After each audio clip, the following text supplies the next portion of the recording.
আরবি রজব মাসের ২৬ তারিখ দিবাগত রাতে আল্লাহ তাআলা প্রিয় নবীকে আকাশে তুলে নিয়েছিলেন সশরীরে জীবিত অবস্থায়। দেখিয়েছেন তার মালাকুত, দেখিয়েছেন তার জাবারুত, সফর করিয়েছেন সিদরাতুল মুনতাহা, সফর করিয়েছেন শরীফে আকলামের স্থান। প্রিয় নবীকে এই রাতে আল্লাহ তাআলা সশরীরে জান্নাত দেখাইছেন জীবিত। তিনি জাহান্নামও দেখেছেন। আল্লাহর সান্নিধ্যে প্রিয় নবী সাল্লাল্লাহু আলাইহি ওয়াসাল্লাম মেরাজ সম্পাদন করলেন। আল্লাহ তাআলা চান এই মেরাজ নামক, ইসরা নামক ঘটনাটি মানুষের কাছে চির জাগরুক থাকুক, আলোচিত থাকুক। তাই সেই সফরকে কেন্দ্র করে তিনি কোরআনের একটা সূরার নাম রেখেছেন সূরাতুল ইসরা, যে সূরার অপর নাম সূরা বানী ইসরাঈল। আমি ওই সূরার প্রথম আয়াত পড়লাম। আমার প্রিয় ভাইয়েরা, রাসূলুল্লাহ সাল্লাল্লাহু আলাইহি ওয়াসাল্লামের জীবনে ঘটে যাওয়া যত বিস্ময়কর ঘটনা আছে, মুজিজা আছে, তার মাঝে মেরাজ অন্যতম শ্রেষ্ঠতম মুজিজা। তাই যখন এই মাস আসবে, এই মেরাজকে নিয়ে মুসলমান আলাদা করে বিশেষ আলোচনা করবে, করা উচিত। আর বর্তমানে বিজ্ঞানের যুগ চলছে, দিন দিন মহাকাশ বিজ্ঞানীরা আকাশ নিয়ে নতুন নতুন তথ্য আমাদের সামনে দিচ্ছে। বর্তমানের স্কুল কলেজ পড়ুয়া যুবকেরা বিজ্ঞান মনস্ক যুবক হিসাবে বেড়ে উঠছে। আর মেরাজ নামক পুরা ঘটনাটাই ঘটেছে মহাকাশে। আর আজকের বর্তমান সমাজে সবচেয়ে উৎকর্ষতা চলছে মহাকাশ বিজ্ঞানের। তো মেরাজ যেহেতু আকাশে ঘটেছে, এখন সে আকাশ বিজ্ঞানীরা যদি মেরাজ অস্বীকার করে এবং তারাই যদি বলে বসে কোনো মানুষের পক্ষে আকাশ ভ্রমণ অসম্ভব তৎকালীন যুগে, এবং আমরা দাবি করছি রাসূলের মেরাজ হয়েছে সপ্তম আকাশের উপরে, আর বিজ্ঞানীরা যদি বলে অসম্ভব, মানুষ আকাশ ফাড়ি দিতে পারবে না এই এই এই এই কারণে, এবং তারা তাদের লজিক গুলো যথাযথ যুক্তির আলোকে উপস্থাপন করে, তাহলে বর্তমান বিজ্ঞান মনস্ক আধুনিক যুবকেরা মেরাজের ব্যাপারে কনফিউজ হওয়ার সম্ভাবনাও আছে। আর যদি শয়তান নাস্তিকদের কাঁধে ভর করে ওই আধুনিক বিজ্ঞান মনস্ক যুবকদের মেরাজ থেকে ঈমান সরাইয়া দিতে পারে, আর তারা নাস্তিক বিজ্ঞানীদের যুক্তির খপ্পরে পড়ে মেরাজ অস্বীকার করে, ঈমান থাকবে না, চলে যাবে। কি মনে হয়? নিশ্চয় ঈমান চলে যাবে। কাফের বানিয়ে দেওয়ার জন্য আল্লাহর পুরা কোরআন অস্বীকার করা লাগবে না।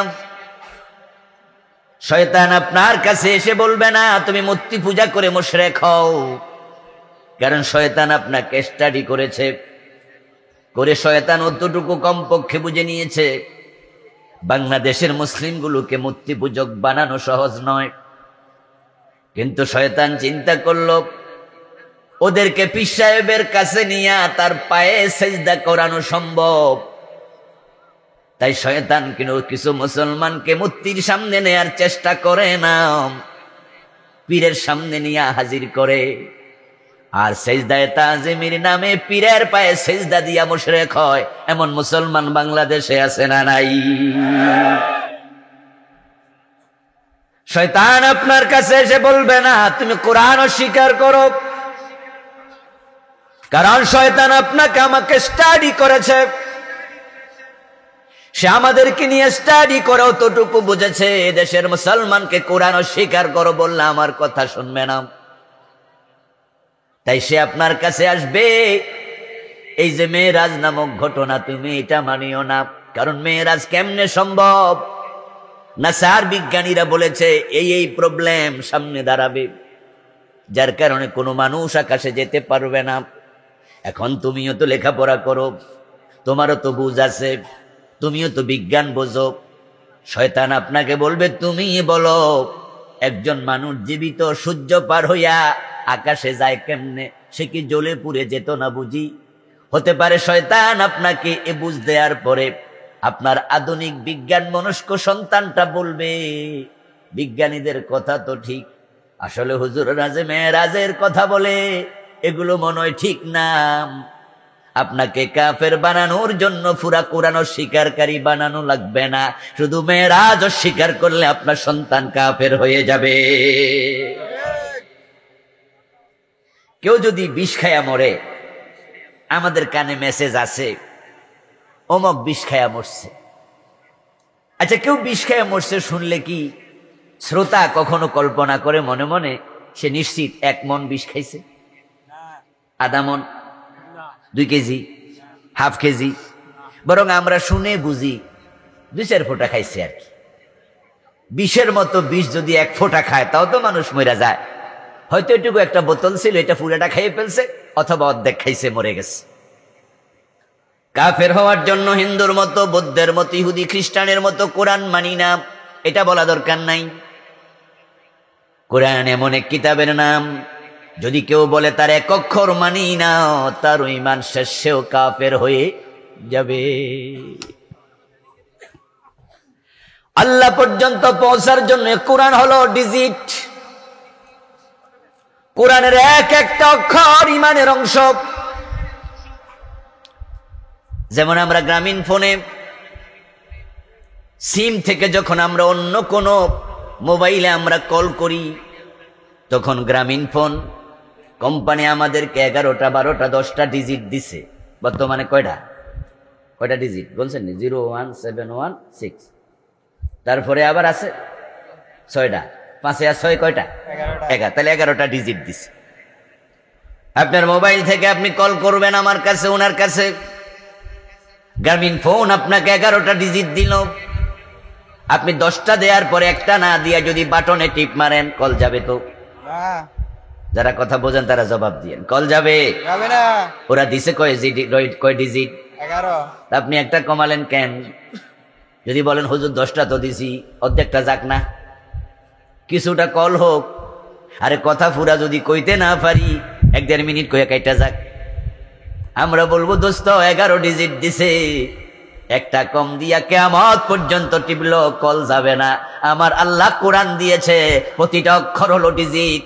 ঈমান, একটা অক্ষর বাদ দিলে তোমার ঈমান বাঁচবে না। কোরআনে যত মেসেজ আছে সব ঈমান।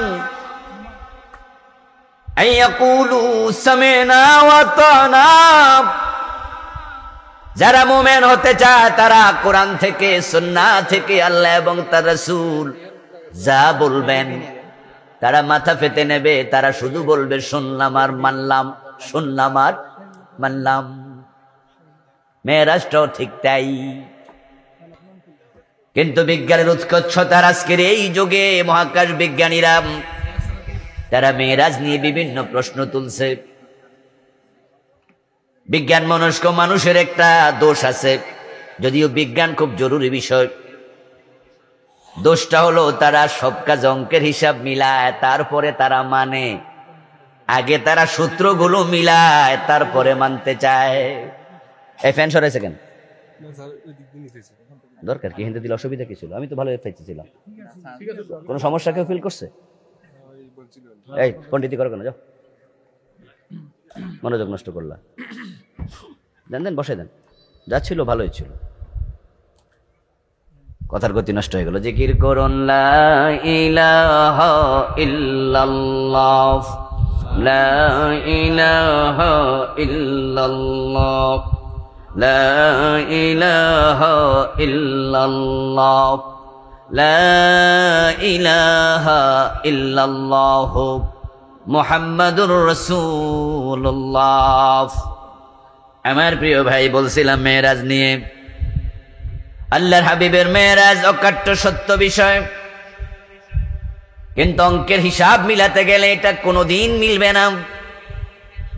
কারণ মেরাজ হলো একটি মুজিজা।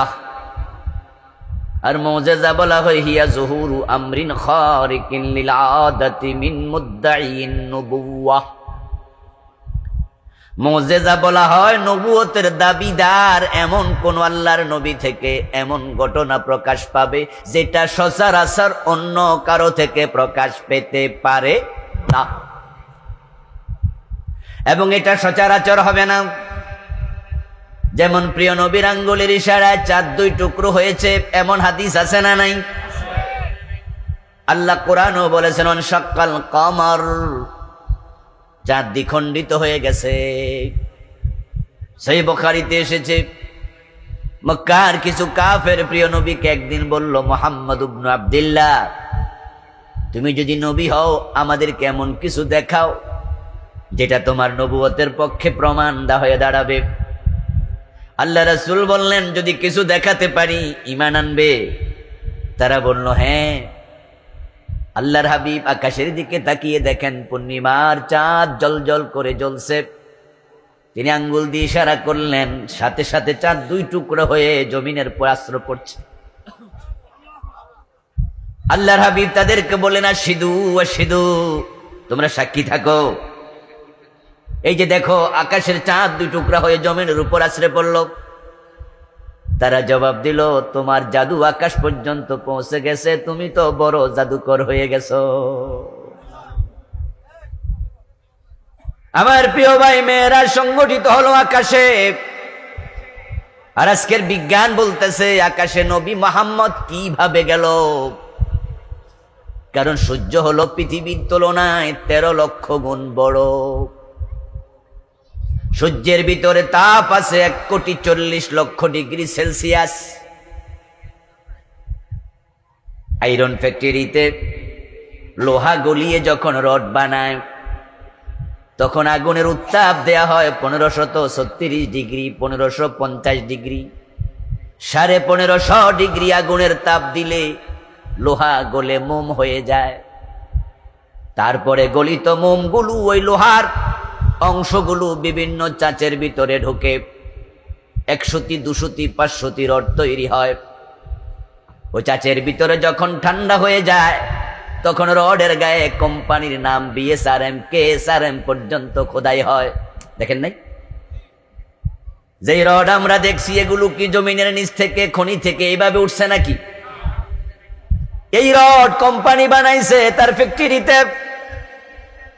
লোহার ফ্যাক্টরির কাছে গেলে দেখবেন কিভাবে আগুন ধাউ ধাউ করে জ্বলছে। ওই আগুনের তাপ হলো মাত্র 1550 ডিগ্রি। যদি সেই তাপ একটু বাড়ায়া 2000 ডিগ্রিতে নিয়ে যাওয়া হতো তাহলে ওই লোহাগুলো পানির মতো গলে যেত, কন্ট্রোল করা যেত না, রড বানানোই যেত না, পানির মতো গলে চলে যেত। 2000 ডিগ্রি তাপ দিলে লোহা যদি পানি হয়ে যায় 1,40,00,000 ডিগ্রি সেলসিয়াস। সূর্যের ভিতরে তাপ, তোমাদের নবী সূর্য পার হলো কেমনে, জীবিত বেঁচে আসলো কেমনে? এটা সম্ভব নয়। তাই তারা বলে মেরাজ আমরা স্বীকার করি না। আমার বন্ধু তারা বলছে আকাশে যত আপনি উপরে যাবেন তত বায়ুর শূন্যতা দেখা দেবে, আর বায়ু যখন শূন্য হবে অক্সিজেন থাকবে না। তো তোমাদের নবী আকাশে কিভাবে গেল? তখন তো অক্সিজেনের বোতল ছিল না। হিমালয় পর্বতের এভারেস্ট শৃঙ্গের উচ্চতা হলো মাত্র 29,000 ফিট। ওখানে যারা ওঠে তারাও পিঠের মাঝে অক্সিজেনের বোতল নেয়। যখনই তারা অক্সিজেন শূন্যতা ফিল করে তখন মাস্কটা মুখে লাগাইয়া ওই বোতলের অক্সিজেন নিজেরা গ্রহণ করে বেঁচে থাকে। যদি মাত্র 29,000 ফিট উপরে অক্সিজেনের বোতল নেয়া লাগে, তোমাদের নবী কোটি কোটি মাইল উপরে গেল। 1400 বছর আগে তো অক্সিজেনের বোতলটাও ছিল না, অক্সিজেন বোতল জাত করা হতো না। তিনি কেমনে গেল অক্সিজেন ছাড়া, আবার ফিরে আসলো কেমনে জীবিত? এগুলো অলিক কল্পনা, মেয়েরাজ আমরা মানি না। বিজ্ঞানীরা বলতেছে আকাশের মাঝে এমন কিছু নক্ষত্র আছে, গ্রহ নিহারিকা পুঞ্জ আছে, ছায়াপথ আছে, স্টার আছে, বাইনারি স্টার আছে, ক্লাস্টার আছে, কমেট আছে, ইভেন্ট হরাইজন আছে, ব্ল্যাক হোল আছে। তামাম আকাশ আল্লাহ তাআলা তারকারাজি দিয়ে ঢেকে রেখেছে। এমন তারকাও আছে যে তারকা সূর্যের চেয়ে কোটি গুণ বড়। সূর্য পৃথিবীর তুলনায় 13 লক্ষ গুণ বড়। কোটি কোটি তারকা হারায়া যায়, এমন ব্ল্যাক হোল আকাশে আছে কোটি কোটি। এখন তোমাদের নবী সব পার হইয়া আসমানে গেল কেমনে, এটা আমাদের বুঝে আসে না, অঙ্কে মিলে না, তাই তারা মেরাজ অস্বীকার করে বসে আছে। নিউটনের সূত্র, গ্র্যাভিটেশন ফোর্স, বিজ্ঞানী নিউটন আবিষ্কার করেছে পৃথিবীর মাঝে আছে মধ্যাকর্ষণ শক্তি। স্থূল দেহ সম্পন্ন যেই কোনো বস্তু যখন উপরের দিকে যেতে চাইবে তখন তাকে মধ্যাকর্ষণ শক্তি টেনে ধরে রাখবে। তো তোমাদের নবী তো একজন ভারী মানুষ, ওজন তো 60-65-70 কেজি ছিল, উপরে গেল কি দিয়ে? গ্র্যাভিটেশন ফোর্স ভেদ করতে হলো তো গতি লাগবে প্রতি সেকেন্ডে 8 মাইল কমপক্ষে। বিজ্ঞানের একটি শাখার নাম এসকেপ ভেলোসিটি। ওই শাখার বিজ্ঞানীরা বলেছেন মহাকাশে নবযান আমরা পাঠাবো। মধ্যাকর্ষণ শক্তি ভেদ করে নবযান যদি মঙ্গল গ্রহে যেতে হয় তার গতি দিতে হবে ঘন্টায় কমপক্ষে 25,000 মাইল, প্রতি সেকেন্ডে 8 মাইল। তো তোমাদের নবী যেই যুগে মেরাজে গেছে তখন তো রকেট, হেলিকপ্টার, বিমান ছিল না, এ মধ্যাকর্ষণ শক্তি ভেদ করে উঠলো কেমনে? যুক্তি নাই, হিসাব মিলে না, আমরা মেরাজ মানি না। এভাবে বিজ্ঞানীরা, তারা যারা নাস্তিক, অঙ্কের হিসাব মিলে বিশ্বাস করবে মেরাজ, তাদের সামনে ডজন ডজন সমস্যা দাঁড় হবে।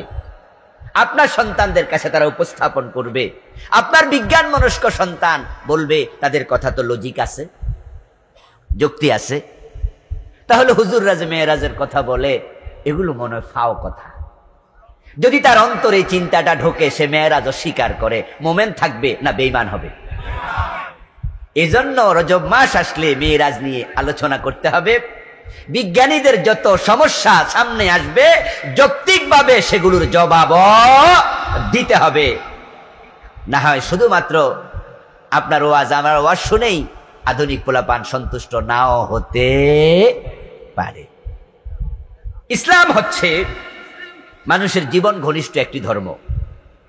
ইসলামের যত বিধান আছে এমন কোন বিধান ইসলামে নাই যেটা যুক্তির খেলাফ, যেটা মানুষের জীবনের সাথে অসঙ্গতি রাখে। আমরা হয়তো জানি, হয়তো জানি না, কোনোটার গবেষণা আমরা করেছি, কোনোটার গবেষণা আমরা করি নাই। কিন্তু আমরা নাও জানলেও আমাদের বিশ্বাস করা উচিত কোরআন হাদিসে যত বিষয় আছে সব মানুষের জীবনের সাথে সঙ্গতিপূর্ণ এবং সব উপকারী। ইসলাম শব্দের যে অর্থগুলো আছে তার মাঝে একটা অর্থ হলো শান্তি, মূল অর্থ আত্মসমর্পণ, কিন্তু ইসলামের মাঝে শান্তি, আসলিম তাসলাম, অংশটুকু হলো আত্মসমর্পণ করো, পরের অংশটুকু হলো শান্তিতে থাকো। একই মাদ্দা, আসলিম তাসলাম। এখানেও সিন লাম মিম আছে, তাসলামের মাঝেও সিন লাম মিম আছে। ইসলামের যে অর্থগুলো তার মাঝে একটা হলো শান্তি। যদি ইসলামের বিধানের মাঝে মানুষের জীবনের সাথে অসঙ্গতি থাকে তাহলে কি শান্তি হবে না অশান্তি? এই জন্য ইসলামের প্রত্যেকটা বিধানের সাথে মানুষের জীবনের সঙ্গতি আছেই। আল্লাহ রাবী বলেছে দাঁড়িয়ে প্রস্রাব করো না। আজকের চিকিৎসা বিজ্ঞান বলছে হ্যাঁ, যদি কেউ দাঁড়ায়া প্রস্রাব করে তার কিডনির মাঝে প্রেসার পড়ে, এবং কেউ দাঁড়িয়ে প্রস্রাব করলে প্রস্রাবটা ক্লিয়ার হতে সময় লাগে। আল্লাহর হাবিবের যুগে কিডনি কি, কিডনিতে কেমনে প্রেসার পড়ে, চিকিৎসা বিজ্ঞানের এই বিষয়ে গবেষণা হয় নাই। কিন্তু আজকের বিজ্ঞান বুঝাইয়া দিছে বসে প্রস্রাব করলে কিডনি নিরাপদ থাকে। তাহলে এই হাদিসের মাঝে মানুষের জীবনের সাথে সঙ্গতি আছে না নাই? আল্লাহর হাবিব বলছি যা শারাবা আহাদুকুমুল মা ফালা ইয়াতানাফাস ফিল ইনাম, তোমাদের কেউ যখন পানি পান করবে তখন গ্লাসের মাঝে নিঃশ্বাস ফেলো না। এজন্য এক নিঃশ্বাসে পানি পান করতে রাসূল নিষেধ করেছেন। কারণ কেউ যদি এক নিঃশ্বাসে পানি পান করতে থাকে তার নিঃশ্বাসটা আলটিমেট গ্লাসের ভিতরে পড়বেই। আজ থেকে 1400 বছর আগে মানুষ জানত না অক্সিজেন কি, কার্বন ডাই অক্সাইড কি। আজকের এই দিনে আমরা জানলাম, বিজ্ঞান আমাদেরকে জানালো অক্সিজেন মানুষের জন্য উপকারী। যেটা মানুষ গ্রহণ করবে আর যেটা ত্যাগ করবে সেটার নাম কার্বন ডাইঅক্সাইড, সেটা দেহের জন্য ক্ষতিকর। যেটা মানুষ ত্যাগ করলো, এখন পানির গ্লাসের মাঝে আপনি যদি পানি পান করেন, তখন নিঃশ্বাস ফেললে সেটা আবার পানির মাধ্যমে পেটে চলে যেতে পারে। তাই রাসূল বলেছে, গ্লাসের মাঝে নিঃশ্বাস ফেলো না। প্রতিটা আদেশের মাঝে যুক্তি, প্রতিটা আদেশের মাঝে মানুষের কল্যাণ আছে না নাই? এভাবে আপনি গবেষণা করুন ইসলাম নিয়ে, প্রতিটা বিধানের মাঝে জীবনের সাথে সঙ্গতি পাবেন, মানুষের জীবনের কল্যাণ পাবেন। এই জন্যই ধর্মের নামই হলো ইসলাম। রাসূলুল্লাহ সাল্লাল্লাহু আলাইহি ওয়াসাল্লামের মেরাজ সত্য। এখন যত সমস্যা তারা দাঁড় করাবে, সবার জবাব আছে। এই জবাবগুলো বছর একবার হলেও কমপক্ষে রজব মাসে তুলে ধরতে হবে। এই ভিডিওর মাধ্যমে নাস্তিকদের কাছে আমাদের তথ্যগুলো যাবে। আধুনিক বিজ্ঞান মনস্ক যুবকেরাও শুনবে। জবাব পাওয়ার পরে তখন তাদেরও বোধ তৈরি হবে, আমার রাসূলের মেরাজ অসম্ভব না, এটাও আল্লাহর পক্ষে সম্ভব। আমার প্রিয় বন্ধুগণ, বিজ্ঞানীরা বলল, আল্লাহর হাবিব সাল্লাল্লাহু আলাইহি ওয়াসাল্লাম কেমনে যাবে স্থূল দেহ নিয়ে আকাশে? অথচ তারাই তো আবার এসকেপ ভেলোসিটিতে তৈরি করলো তথ্য। ঘন্টায় 25,000 মাইল যদি গতি হয়, মাধ্যাকর্ষণ শক্তি ভেদ করা সম্ভব হয়। এবার আপনারা আসুন রাসূলের মেরাজের দিকে। রাসূল যে মেরাজে গেলেন, যে বাহনটা আল্লাহ পাঠাইছেন, সেটার নাম ছিল বুরাক। ওই বুরাক শব্দটি বারকুন থেকে এসেছে। বারকুন শব্দের অর্থ হলো বিদ্যুৎ। তো আজকের বিজ্ঞান আমাদেরকে জানান দিছে, বিদ্যুতের গতি প্রতি সেকেন্ডে 1,86,000 মাইল। মাধ্যাকর্ষণ শক্তি ভেদ করে আকাশে যাওয়ার জন্য গতি দরকার প্রতি সেকেন্ডে 8 মাইল। আর আমার রাসূল যে বাহনে করে গেছে, সেটার গতি হলো প্রতি সেকেন্ডে 1,86,000 মাইল। ওই বিদ্যুৎ গতির বুরাক আল্লাহ পাঠাইছে। এবার বলুন তো, তাদের যে থিওরি, তাদের যে যুক্তি, আমার রাসূলের বুরাক যদি প্রতি সেকেন্ডে 1,86,000 মাইল বেগে যায়, এবং রাসূলুল্লাহ নিজে বলেছেন আমার বাহন বুরাক, তার গতি কেমন ছিল শোনো। ওই বুরাক নিজের চোখে যতটুকু দেখতে পায়, তার চোখের দৃষ্টি যেখানে গিয়ে থামে, প্রতিটা লাফে সে ওখানে পৌঁছতে পারে। আচ্ছা, আমরা আজকে দ্বীপ্রহরে অথবা আজকে সকালবেলা দিবসে আকাশে যে সূর্য উঠেছিল, আমরা কি দেখিনি? কথা বলতে হবে। সূর্য আমরা দেখেছি? আচ্ছা, আমাদের চোখের পাওয়ার দেখেন, গতি দেখেন। আমরা সূর্য দেখতে কত সেকেন্ড লাগছে উপরের দিকে তাকায়া? 1 সেকেন্ডও না। অথচ সূর্যের দূরত্ব হলো 9,30,00,000 মাইল। সূর্য যখন ওঠে, তার তাপ যখন পৃথিবীর দিকে ছেড়ে দেয়, তখন দুনিয়াতে তাপ পৌঁছতে সময় লাগে 8 মিনিট 19 সেকেন্ড। ওই সূর্যের তাপের গতি হলো প্রতি সেকেন্ডে 1,86,000 মাইল, কিন্তু দূরত্বটা অনেক, 9,30,00,000 মাইল। তাই সূর্যের তাপ দুনিয়াতে আলোটা আসতে সময় লেগে গেল 8 মিনিট 19 সেকেন্ড। অথচ সূর্য যেখানে আছে, আমরা যখন তাকাই, আমাদের দেখতে সময় লাগে না 1 সেকেন্ড। তাহলে বুঝতে হবে সূর্যের গতি দিচ্ছে আমাদের চোখের গতি বেশি। আমার প্রিয় ভাই, সূর্যের চেয়ে দূরে এমন কিছু তারকা আছে যেগুলো দেখতে ছোট। দূরত্বের কারণে আমরা দেখি ছোট, বাস্তবে ছোট নয়। মহাকাশ বিজ্ঞানীরা বলেছে এমন তারকাও আকাশে আছে যেটার বিশালতা সূর্যের চেয়ে কোটি গুণ বেশি। মাঝে মাঝে আমরা রাতের বেলায় যখন ঘুম থেকে উঠি, আমরা আকাশে কিছু তারকা ছোট ছোট দেখি, জালির মতো, গনে আমরা কুলাইতে পারবো না। আপনি ভাবছেন এগুলো মনে হয় ছোট, না, এক একটা সূর্যের চেয়ে কোটি গুণ বড়। আচ্ছা, সূর্য যদি 9,30,00,000 মাইল দূরে হয়, ধরেন সেটা আরো বেশি, 1000 কোটি মাইল দূরে। এবার আপনাদেরকে আমি জিজ্ঞেস করি, যারা বোঝেন তারা একটু জবাব দিয়েন। দুই পক্ষ মিলে কথা কইলে জমবে ভালো। আচ্ছা, সূর্য 9 কোটি, মাত্র 9 কোটি মাইল, যেই তারক 1000 কোটি মাইল দূরে আছে, ওইটা দেখতে আমাদের সময় লাগে 1 সেকেন্ড। তাহলে বুঝতে হবে সূর্যের তাপের চেয়ে, বিদ্যুতের গতির চেয়ে আমাদের চোখের গতিটা আল্লাহ বেশি বানায় দিচ্ছে। এবার যে বোরাকে করে প্রিয় নবী মেরাজে গেলেন, রাসূলুল্লাহ নিজে বলতেছেন, আমার বোরাকের গতি ছিল, সে চোখে যতটুকু দেখে এক লাফে ততটুকু চলে যায়। তো যদি সেকেন্ডে 8 মাইল গতি হলে মধ্যাকর্ষণ শক্তি ভেদ করা যায়, আমার রাসূলের বোরাক যখন রাসূলকে নিয়ে রওনা দিছে, এই মধ্যাকর্ষণ শক্তি কি রাসূলকে ধরে রাখতে পারবে? তাহলে আমরা প্রথমটার জবাব দিয়ে দিলাম, মধ্যাকর্ষণ শক্তি ভেদ করে বোরাক যাওয়ার ক্ষমতা বোরাকের আছে। এই কথা বলে কে? ভাইরা কানে আওয়াজ দিয়েন না প্লিজ।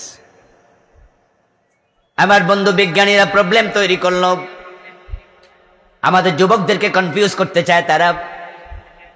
তোমাদের রাসূল যখন মেরাজে গেছে, তখন তো বোতল অক্সিজেন ভরে কান্দে নেওয়া যায়, এই সিস্টেমটা আবিষ্কার হয় নাই। এবং কে অক্সিজেন বোতলে ভরার যন্ত্র আবিষ্কার করলো, ওটা যদি আপনি গুগলে সার্চ দেন, তাহলে দেখবেন আজ থেকে এত বছর আগে অমুক বিজ্ঞানী প্রথম এটা আবিষ্কার করেছে। হয়তো সময় পাবেন 100 বছর, 150 বছর বা তার চেয়ে কম বেশি। তো মেরাজ করছে 150 বছর আগে না 1400 বছর আগে? তখন কি বোতল ছিল? তোদের কথা তো ঠিক। তাহলে আমার নবী আকাশে অক্সিজেন ছাড়া কেমনে গেল? আমার প্রিয় ভাই, আমরা তখন ঈমান দিয়ে দলিল দেব আবু বকরের মতো, বুঝে আসলেও মানি, না আসলেও মানি। আমরা বিজ্ঞানীদের কাছে প্রশ্ন ছুড়ে দেব, মায়ের পেটের বাচ্চা যখন মায়ের পেটে থাকে, আজকের চিকিৎসা বিজ্ঞানীরা আমাদেরকে জানালো ওই দেহের মাঝে প্রাণ আসতে একটু সময় লাগে। মায়ের পেটে প্রথম 40 দিন আল্লাহ এবং তার রাসূল আমাদের কোরআন হাদিসে জানাইছে, প্রথম 40 দিন বাচ্চা থাকে বীর্য আকারে, দ্বিতীয় 40 দিন হয়ে যায় রক্তপিণ্ড, যেটাকে বলা হয় আলাকা, তৃতীয় 40-এ সেটা পরিণত হয় মুদগা, মাংসপিণ্ড। এখনো চক্ষুকর্ণ নাসিকা আসে নাই। যখন তৃতীয় 40-এ আপনি যান, আমি যাই মায়ের পেটে, আল্লাহ তাআলা বলেন ফাকাসাউনাল ইযামা লাহমা, ওই মাংসপিণ্ডের মাঝে আমি হাড্ডি ঢুকায়া চামড়া দিয়া ঢেকে মানুষ বানাইয়া ফেলি। 340-এ 120 দিন পার হওয়ার পর আপনি স্ট্রাকচারাল ডিজাইন পেলেন,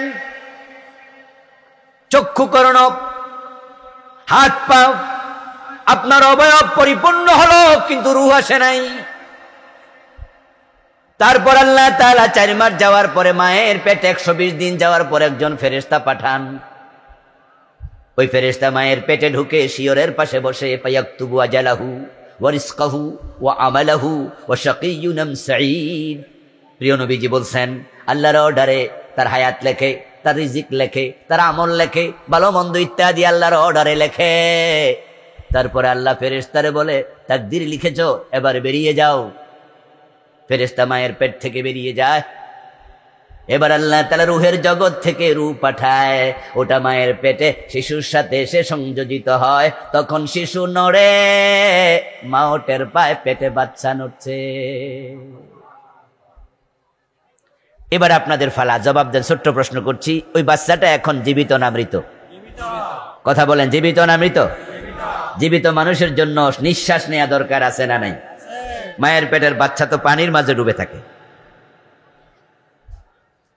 জনাব ডাক্তার আবু নাসর মুন্না সাহেব আসছে নাকি? আপনি? মাশাআল্লাহ, ডাক্তার সাহেব এখানে আসছে। বিভিন্ন মেডিকেল কলেজে দেখবেন মায়ের পেটে বাচ্চারা কেমনে থাকে সেটা দেখানোর জন্য যন্ত্রপাতিও তারা রেখে দেয়। বাচ্চাটা মায়ের পেটে যখন থাকে সে পানির মাঝে ডুবে থাকে। এই জন্য বাচ্চা যখন প্রসব হয় তখন পানিটা আগে ভাঙ্গে, ওই পিছলা পিছলা পানি দিয়া আল্লাহ মায়ের পেট থেকে বের হওয়ার রাস্তাকে সহজ করে। সুবহানাল্লাহ পড়েন ভাইরা। সুম্মা সাবিলা ইয়াসসারাহু। কোরআনে আল্লাহ কয়, আমি যে আল্লাহ পেটে বাচ্চা দিছি, বের হওয়ার রাস্তা আমি আল্লাহ সহজ করে দিয়েছি। ওই পানিটা বিজল বিজল থাকে। যখন বাস থেকে গর্ভবতী মা নামে, প্রাইভেট কার থেকে নামে, প্রাইভেট কারের তো উচ্চতা এতটুকু, ধরেন 1-1.5 বিগত, কিন্তু বাসের দরজার উচ্চতা মাটি থেকে তো মোটামুটি 1-1.5 হাত। মা যখন এক পা দেয়, আরেকটা পা মায়ের উপরে থাকে, দ্বিতীয় পা যখন দেয় তখন কিন্তু একটা ধাক্কা লাগে, তখন পেটের বাচ্চা কষ্ট পায় না, কারণ আল্লাহ তাকে পানিতে চুবাইয়া রাখছে, সে ড্রাফিং করতে থাকে।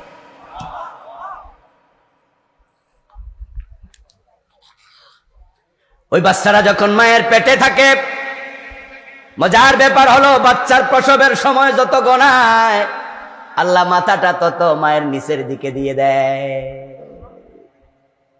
এজন্য বাচ্চা যখন দুনিয়াতে আসে প্রথমে কি বের হয়? এই যারা জানেন বলেন হ্যাঁ সুবহানাল্লাহ বলেন। মাথা আল্লাহ নিচের দিকে দেয়, ইজি করে দেয়। যদি আগে আমাদের পা বের হতো, তাহলে পা ধরে টান মারলে কারো হাত সুস্থ বের হতো না, 2 হাত উল্টে যেত।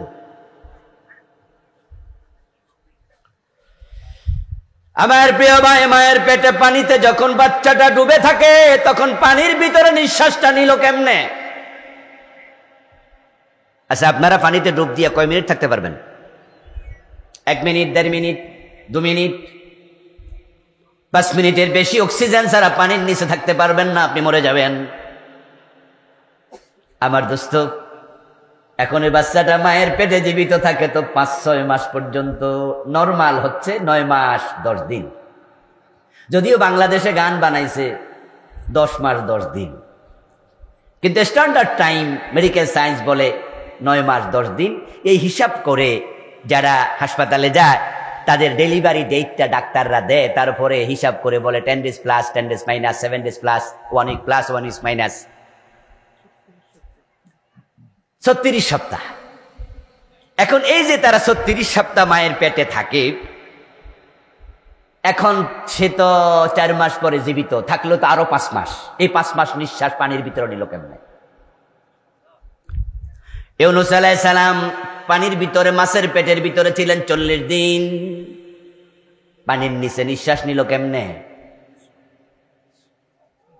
যখন আপনি ডিম থেকে বাচ্চা ফুটবে, 1 দিন 2 দিন আগে ওই ডিমটা কানের কাছে এনে দেখবেন বাচ্চার আওয়াজ শোনা যাচ্ছে।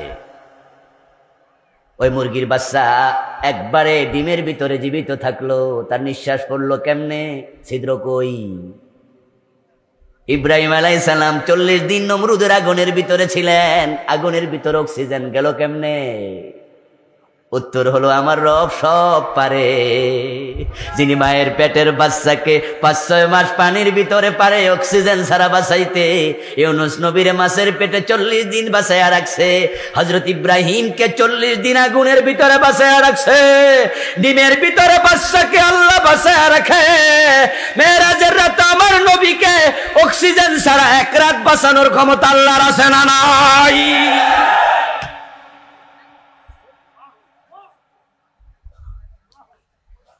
মেরাজের আলোচনা যখন আসবে, আবু বকরের মতো হওয়া লাগবে। মক্কার লোকেরা মেরাজ নিয়ে অঙ্কের হিসাব মিলাতে যাইয়া কাফের হয়েছে ডাবল। এমনি তো কাফের, মেরাজ অস্বীকার করে কাফের আবার হলো। এবং জেনে আশ্চর্য হবেন যে মেরাজের কাহিনীর প্রথম শ্রোতা কিন্তু কোনো মুসলমান ছিল না, প্রথম শ্রোতা ছিল আবু জেহেল।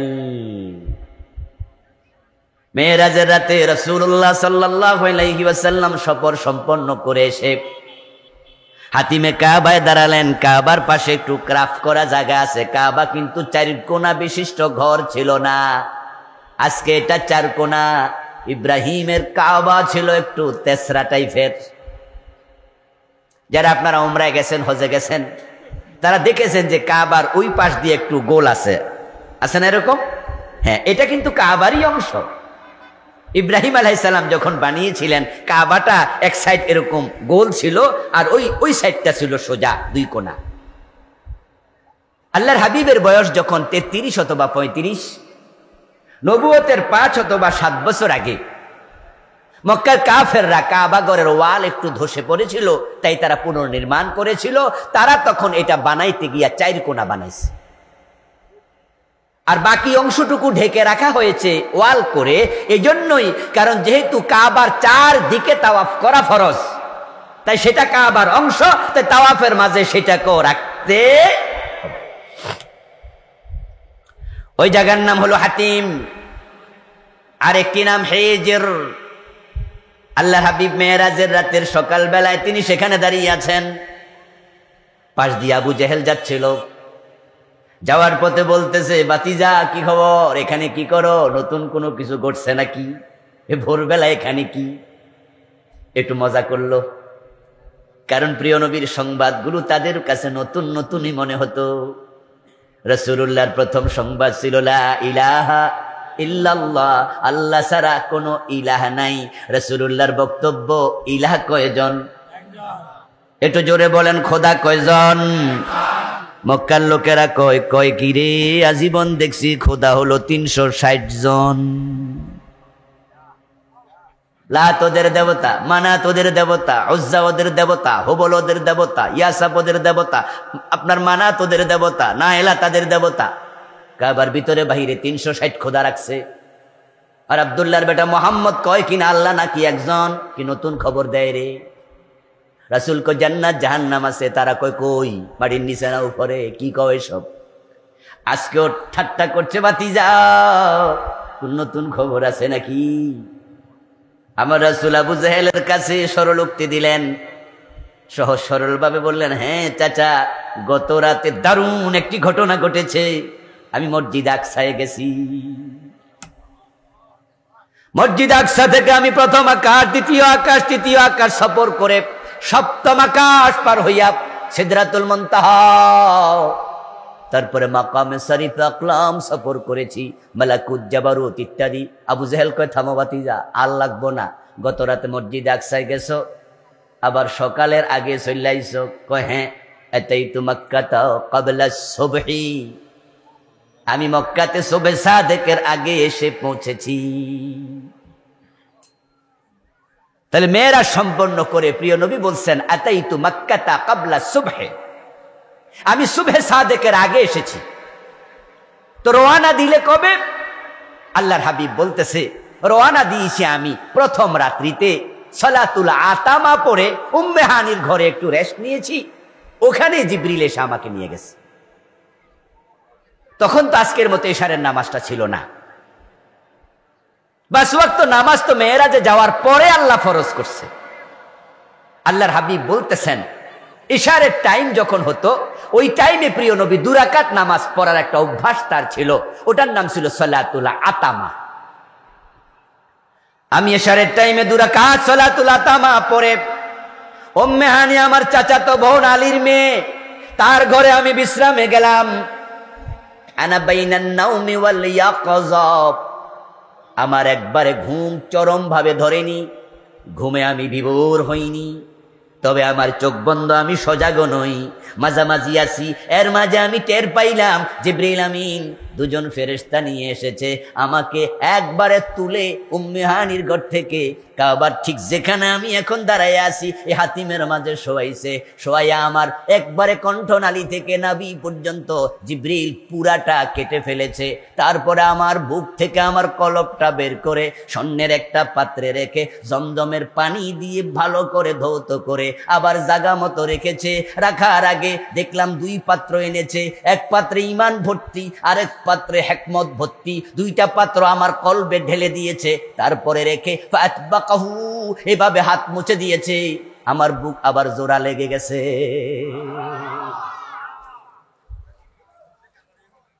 আমাদের ডাক্তার স্যারেরা ওপেন হার্ট সার্জারি করে এখন। এই ওপেন হার্ট সার্জারি জিবরিল আমিন প্রিয় নবীকে আজ থেকে 1400 বছর আগে করছে। সুবহানাল্লাহ পড়ে শক্কে সাদর করেছে। তারপর এখান থেকে আমাকে বোরাকে করে নিয়ে গেছে মসজিদ আকসা। তাহলে মেয়েরাজ শুরু হলো সালাতুল আতামার পরে। মেয়েরাজ থেকে রাসূল ফিরলেন সুবহে সাদেকের পূর্বে। এই 2টি হাদিস আমরা একসাথে পেলাম। কিন্তু বাংলাদেশে আমরা এই ওয়াজটা আলেম ওলামাদের মুখ থেকে প্রায়শই শুনে থাকি। কোনো কোনো আলেম বলেন মেরাজ করে রাসূল ফিরে আসছেন, সামান্য সময়ের ভিতরে এসে দেখেন ঘরের দরজা কড়া নড়তেছে, অজুর পানি গড়াচ্ছে, বিছনা এখনো গরম আছে। আসলে এগুলো ভিত্তিহীন গল্প, এগুলোর কোনো ভিত্তি নাই। মেরাজ নিয়ে একদল মানুষ করছে সারাসারি, আরেক দল মানুষ করছে বাড়াবাড়ি। যারা নাস্তিক তারা বিশ্বাসই করে না। এ প্রবলেম। আর আমরা আলেম ওলামারা আবার মেরাজের আলোচনা করতে গিয়ে এমন কিছু ঘটনা আমরা ঢুকাচ্ছি যেগুলো হাদিস কোরআনে কোথাও পাওয়া যায় না। অথচ ইসলামের ব্যাপারে আপনার আইডিওলজি স্পষ্ট থাকা লাগবে। ইসলাম হচ্ছে এমন এক দ্বীনের নাম যেখানে কমানো বাড়ানো কোনোটার অধিকার আমাদের নাই। আমাদের দেশের আলেম ওলামারা যখন ওয়াজ করে মেরাজ নিয়ে, অধিকাংশ আলেমকে আমরা এই ওয়াজ করতে শুনেছি ছোটকালে। মেরাজটা শুরুই করে তারা আরশে আজিমে নিয়ে। আল্লাহ তার রাসূলকে আরশে দাওয়াত দিয়ে নিয়েছেন, তিনি জুতা পায়ে দিয়ে আরশে উঠেছেন, আরো কত কি।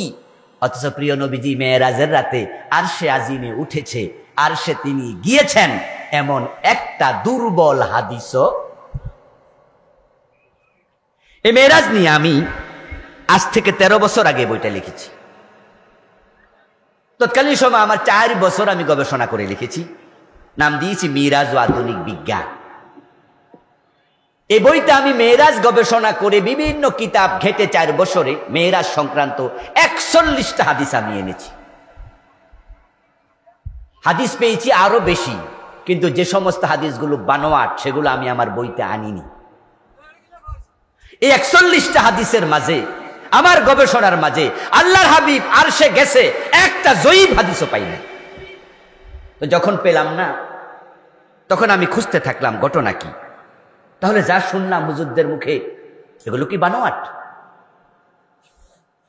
তখন প্রখ্যাত একজন আলিম মুহাদ্দিস আব্দুল্লাহ ইবনু সিদ্দিক আল ওমারি রাহিমাহুল্লাহ, উনার একটি বক্তব্য পেয়ে চমৎকৃত হলাম। এ বইটা আমি আনলাম।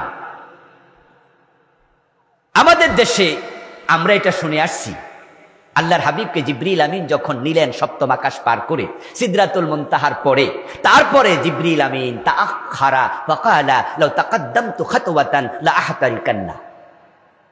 জিবরিল আমিন পিছে হটলেন, প্রিয় নবীজিকে বললেন, হুজুর আমি আর এক কদম সামনে গেলে জ্বলে পুড়ে ছাই হয়ে যাব, আমার সব পাখা আছে, সবগুলো পাখা জ্বলে যাবে, আমি আর যেতে পারবো না, আপনি যান, আপনি আর আপনার আল্লাহ। এই ওয়াজ কি আপনারা শুনেছেন? যারা শুনছেন তারা একটু বলুন তো, শুনেছেন? শুনেছেন। জিবরিল আমিন বললেন, আমি আর যেতে পারবো না, রাসূলুল্লাহ আরশে চলে গেলেন। ওয়াজ শুনলাম, তারপরে তিনি জুতা খোলার জন্য চাইলেন। আল্লাহ তাআলা তখন বলেন, হে নবী জুতা খুলবেন না, আমার আরশ আপনার জুতার ধুলার জন্য অপেক্ষা করছে। আর আমরা কত সুবহানাল্লাহ কইলাম, অথচ বইতে পরবর্তী মুহাদ্দিসদের বক্তব্য আমি তুলে ধরেছি। মুহাদ্দিসরা বলেন এমন কোন হাদিস আমরাও খুঁজে পাই নাই, এগুলো বানোয়াট গল্প। আচ্ছা, জিবরিল আমিন পুড়ে যাবে সামনে গেলে এক কদম? তাহলে আল্লাহর কোরআনে যে আল্লাহ বলল, আল্লাযীনা ইয়াহমিলুনাল আরশা ওয়া মান হাওলাহু ইউসাব্বিহুনা বিহামদি রাব্বিহিম ওয়া তারাল মালায়েকাতা হাফিনা মিন হাওলিল আরশ ইউসাব্বিহুনা বিহামদি রাব্বিহিম ইয়াহমিলু আরশা রাব্বাকা ফাওকাহুম ইয়াওমা ইযিন সামানিয়া। আমি 3টা আয়াত একসাথে শুনাই দিলাম, কারণ সময় তো কম। 3টা আয়াতে আল্লাহ তাআলা একই মেসেজ দিলেন, ও নবী আমার আরশ আছে, 8 জন ফেরেশতার কাঁধে, আমার ফেরেশতারা আমার আরশ কাঁধে নিয়ে আমি আল্লাহর তাসবিহ পড়তেছি। ওয়াতারাল মালায়েকাতা হাফিনা মিন হাউলিল আরশ। ও প্রিয় নবী, আপনি লক্ষ্য করুন, শুনুন, জানুন, আরশের চারপাশে ফেরেশতারা গোল হইয়া দাঁড়াইয়া তাসবিহ পড়ছে। শুধুমাত্র কাঁধে যারা নিয়েছে তারাই আমার তাসবিহ পড়ে না, বরং চারপাশে গোল হইয়া দাঁড়াইয়া তাসবিহ পড়তেছে। ওই আয়াতের ব্যাখ্যায় তাফসীরের কিতাবে এসেছে, মিয়াতু সফফুহুম মিয়াতু আলফ, ওখানে কাতার সংখ্যা হলো 1,00,000 ওয়ালা ইহসা আদাদুহুম ওয়া হুম মিনাল কাররুবিয়্যিন এবং প্রতি কাতারে কত ফেরেশতা দাঁড়ায় আছে তার সংখ্যা কেউ জানে না, একমাত্র আল্লাহ জানে। তাদেরকে বলা হয় কাররুবিয়্যিন ফেরেশতা। এখন 8 জন কান্দে নিয়া খাড়াই রইল, কোটি কোটি ফেরেশতা চারপাশে আরশের দাঁড়ায়া তাসবিহ পড়তেছে, অথচ ফেরেশতাদের নেতা জিবরিল কয় আমি সামনে গেলে জ্বলে যাবো। এই লাখ লাখ ফেরেশতা জ্বলে না, কারণটা কি? আরশ কাঁধে আছে কয়জন ফেরেশতার? জবাব দেন, কয়জন? 8 জন। তারা কি জ্বলে পুড়ে গেছে? চারপাশে দাঁড়ায় আছে কত ফেরেশতা, তার সংখ্যা কি আমরা জানি? আচ্ছা, তারা কি জ্বলছে? তো জিবরিল কো সামনে গেলে আমি জ্বলে যাবো, কারণটা কি? হে না নেতা। এই জন্য যারা বলছে রাসূলুল্লাহ সাল্লাল্লাহু আলাইহি ওয়াসাল্লাম আরশে আজিমে গেলেন, তাদেরকে দলিল দিতে হবে, দলিলবিহীন কথা চলবে না। মেরাজের ব্যাপারে বাড়াবাড়িও করা যাবে না, সারাসারিও করা যাবে না। আমরা বিজ্ঞানীদের যত বাধা আছে সবগুলো উপেক্ষা করব, যুক্তি তারা নতুন করে করে দেবে। আবু জেহেল শুনলো প্রিয় নবীজি গত রাত্রে গেছেন মসজিদে আকসায়, আসমানে গেছে, এটার শুনতে চাইলো না। বাতিজা থামো, বরং তুমি আগে বলো ওখানে কেমনে গেলা, এক রাইতে কেমনে আইলা? আবু জেহেল অঙ্কের হিসাব করলো, তৎকালীন যুগে যাওয়ার জন্য সময় লাগতো মসজিদ আকসা থেকে মসজিদে হারামে 40 দিন। আয়াতের ব্যাখ্যায় তাফসীরে কাশফ প্রণেতা লিখছে সময় লাগতো 40 দিন। আর দূরত্ব আপনি গুগলে ঢোকেন, আকাশপথে দূরত্ব হচ্ছে মসজিদে হারাম থেকে মসজিদ আকসা 765 মাইল, 1232 কিলোমিটার। তো তৎকালীন যুগে ঘোড়া নিয়ে গাধা নিয়ে মরুভূমিতে সফর করা যেত না, সফর হইতো উট নিয়া। আর উট নিয়া একদিনে 16 কিলোমিটার, 17 কিলোমিটার, 18 কিলোমিটার যাইতে পারতো। তা 40 দিন সময় লাগতো। আমার প্রিয় ভাই, আবু জেহেল ভাবে 80 দিনের রাস্তা, যাইতে 40 আসতে 40, বেটা এক রাইতে গেল কেমনে? না না না না না ভাতিজা, তোমার এইসব কথা আমরা বিশ্বাস করি না। নাউজুবিল্লাহ করেন। এরপরে মনে মনে ভাবে, আচ্ছা এতেরও তো আমি কতদিন ধরে পাগল টাগল কই। নাউজুবিল্লাহ পড়েন। রাসূলকে কাফেররা পাগল বলে নাই? কোরআনে আছে ইয়া আইয়ুহাল্লাযী নুজ্জিলা আলাইহিয যিকর ইন্নাকা লামাজনুন। মক্কার লোকেরা বলছে, ও আব্দুল্লাহর বেটা মুহাম্মদ সাল্লাল্লাহু আলাইহি ওয়াসাল্লাম, তুমি বলছো তোমার উপর কোরআন নাজিল হয়, আমরা দেখছি তুমি একজন বদ্ধ পাগল। আবু জেহেল ভাবতেছে কতই তো পাগল কইলাম, কিন্তু পাবলিকেরও তো খাওয়াইতে পারি না। আজকে মুহাম্মদের মুখ দিয়া মেরাজের প্রসঙ্গে এমন কিছু কথা বের হচ্ছে যেটা যে শুনবে সে ভাববে বেড়ার মনে মাথাটা আর ঠিক নাই। 80 দিনের রাস্তা নাকি রাতে কাবার করে লাইছে। আচ্ছা ভাতিজা, আমি যদি কিছু মানুষ আহ্বান করে ডেকে আনি, তাদের সামনে কইতে পারবা? হে মনে মনে ভাবছে, কিছুক্ষণ পর আবার ভাতিজা অস্বীকার করে কিনা। কারণ যে যেমন অন্যরে মনে করে। বিট ছেড়ে রাসূলুল্লাহ আবু বকর ঢুকলেন। আবু জেহেল কয় সরো সরো, হেরে আগে জায়গা দাও। কারণ রাসূলের কথা সবচেয়ে সে মান্য করে। আর মনে মনে আবু জেহেল ভাবে আজকে এমন কাজ করবে, এমন কাজ করবে, যেই কাজ যেই কথা শুনে তারাও কাফের বলবে। নাউযুবিল্লাহ। সেও স্বীকার করবে, সেও আজকে কাফের, তাদের মতো হয়ে যাবে। আবু বকর সিদ্দিক সামনে আসলেন। সামনে এসে বিশ্বনবীকে বললেন, আসসালামু আলাইকা ইয়া রাসূলুল্লাহ, হে আল্লাহর নবী, কাদ ইলতামাসতুকা ফি মাকানিকা আল-লাইলা ওয়া লাম আজিদকা। হে রাসূল, গত রাতে আপনি যেই যে জায়গায় থাকেন আমি অনেক খুঁজেছি আমার একটা প্রয়োজনে, কিন্তু রাতের বেলা আপনারে মক্কায় খুঁজে পাইলাম না। আগে বলেন তো কালকে রাত্রে ছিলেন কোথায়? আইনা কুনতাল লাইলা কাদ ইলতামাসতুকা ফি মাকানিকা লাম আজিদকা। আবু জেহেল তো তাকাচ্ছে আশ্চর্য হইয়া, কিরে ভাতিজা মুহাম্মদ আমার কাছে কইলো হে গত রাতে মক্কায় ছিল না। আবার আবু বকর আইয়াই প্রথম প্রশ্ন করে রাত্রে ছিলেন কই? তো দুজনের কথা তো মিলা যাইতাছে। হেরা আনলাম কি লেগা ঘুরতাছে। আল্লাহর হাবিব জবাব দেয়, আবু বকর গত রাতে তুমি আমাকে কোথায় খুঁজে পাবে? খুঁজে তো পাবে না। সুবহানাল্লাযী আসরা বিআবদিহি লাইলাম মিনাল মাসজিদিল হারামি ইলাল মাসজিদিল আকসা। আওয়াজ দিয়ে বলেন সুবহানাল্লাহ। কোরআনের আয়াত তেলাওয়াত করে শোনালেন। মেরাজের কাহিনী বলতে শুরু করলেন যে আমি তো প্রথম আকাশে গেলাম, সেখানে গিয়ে আদম নবীর পেয়ে গেলাম, গত রাতে আদমকে পেলাম।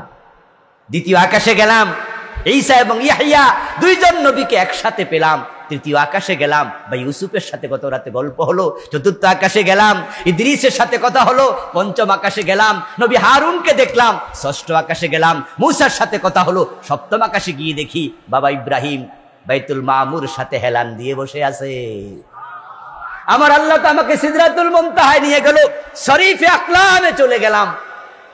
আবু বকর সিদ্দিক রাসূলের কথা শুনে সাথে সাথে বললেন, সাদাকতা ইয়া রাসূলুল্লাহ, হে রাসূল আপনি যা বলেছেন সব সত্য। আবু জাহেল বলতেছে, বাতিজা তোমারে পাবলিক পাড়ায় ডাইকে আনছি এই কথা কইতা? আচ্ছা যাইতে 40 দিন লাগে, আসছে 40 দিন লাগে। আমরা মক্কার লোকেরা কি ব্যবসা বাণিজ্য করার জন্য কোনোদিন কি আমরা দামেস্কে যাই নাই? আমরা শামে যাই নাই? আমরা মসজিদে আকসায় যাই নাই? কথা গেছেন তো যাইতে কয়দিন লাগে তুমিও তো জানো। কথা তো জানি, তো তুমি যে কইলা সত্য বলছে। আরে চাচা ব্যাপারটা তো ভিন্ন। আপনার অঙ্কের হিসাব করলেন, আমি তো অঙ্কের হিসাব করিনি।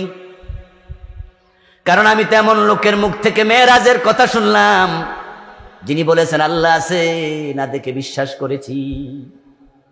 যিনি বলেছেন আখিরাত আছে, জান্নাত জাহান্নাম আছে, না দেখে বিশ্বাস করেছি। এমন লোকের মুখ থেকে তো মেরাজের কথা শুনলাম যিনি বলছে ফেরেশতা আসে, না দেখে বিশ্বাস করেছি। যার সব কথা বিশ্বাস করি উনি বলতেছেন গত রাতে মেরাজে গেছে, এটাও বিশ্বাস করি। কেমনে? তাই চিন্তা ভাবনা দরকার নাই, চোখ বন্ধ করে বিশ্বাস করেছি।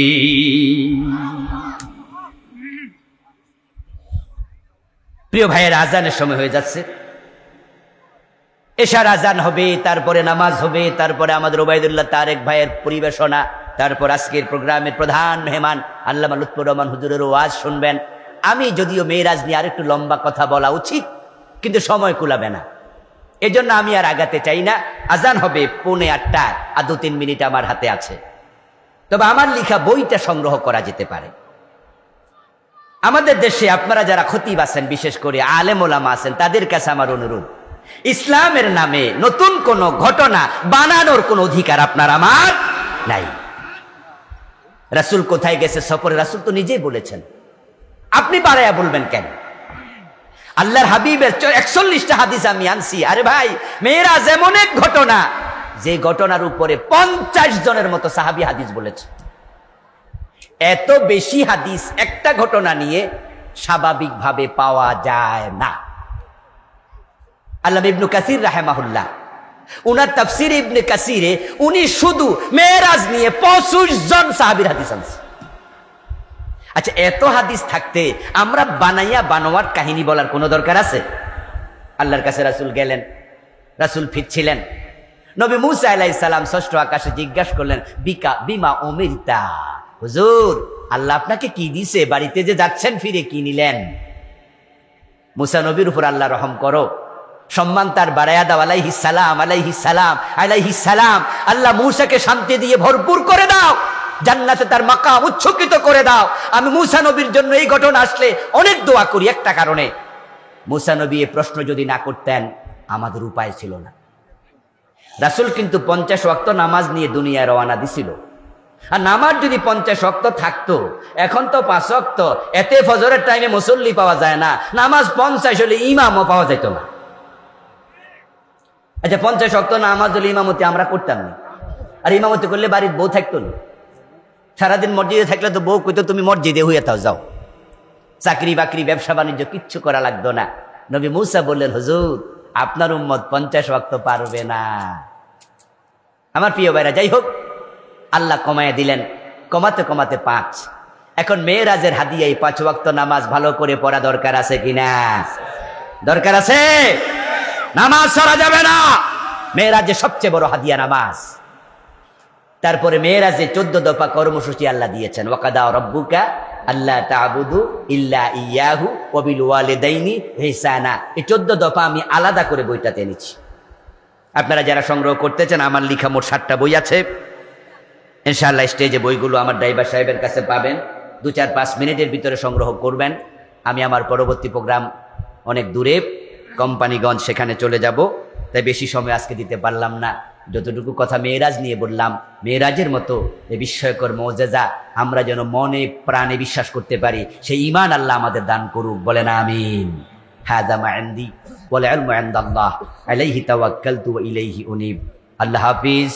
ওয়াসসালামু আলাইকুম ওয়া রাহমাতুল্লাহি ওয়া বারাকাতুহু। আলহামদুলিল্লাহ, আল্লাহ তাআলা মুহতারামের হায়াতকে বৃদ্ধি করে দিন এবং